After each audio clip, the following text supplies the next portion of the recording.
olùkọ́ fásitì Lautech fiṣẹ́ sílẹ̀ lójijì ládájọ́ bá ní kó dá gbogbo owó tó ti gbà padà. olùkọ́ fásitì kan ọ̀mọ̀wé Adékúnlé Phillips ti rí pípọ́n ojú adájọ́ kóòtù pẹ̀lú bí ilé-ẹjọ́ tó ń gbọ́ ẹjọ́ gbogbo tó ní í ṣe pẹ̀lú ọ̀rọ̀ àwọn òṣìṣẹ́ lórílẹ̀‐èdè yìí ṣe kóró ojú sí i tí wọ́n sì ṣàpèjúwe ẹ̀ gẹ́gẹ́ bí ẹni tí kò ládéhùn. ọ̀mọ̀wé Phillips tó jẹ́ olùkọ́ tẹ́lẹ̀ níléèwé gíga Ládòkè Akíntọ́lá University of Technology Lautech tó wà nílùú Ògbómọ̀ṣọ́ nípínlẹ̀ Ọ̀yọ́ lónídàájọ́ J.D. Peters ti ilé-ẹjọ́ náà nílùú Ìbàdàn nàka àléébù sí fún bó ṣe kùnà láti ṣiṣẹ́ níléèwé ọ̀hún fún ọdún 4 kó tó fiṣẹ́ sílẹ̀ níbẹ̀.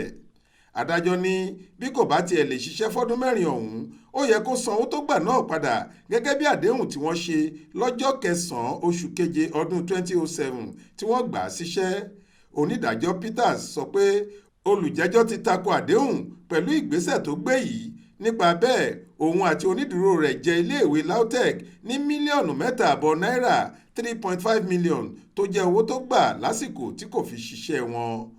nínú ìdájọ́ ẹ̀ lórí ẹjọ́ náà tí nọ́mbà ìsàmì rẹ̀ jẹ́ NICN IB 53/2014 adájọ́ sọ pé kí Adéwuyì àti onídùúró ẹ̀ ọ̀mọ̀wé AA Rahim tètè san owó tó lé ní mílíọ̀nù 3 náírà fún iléèwé Lautech láàrin 30 ọjọ́ sí àsìkò ìdájọ́ náà.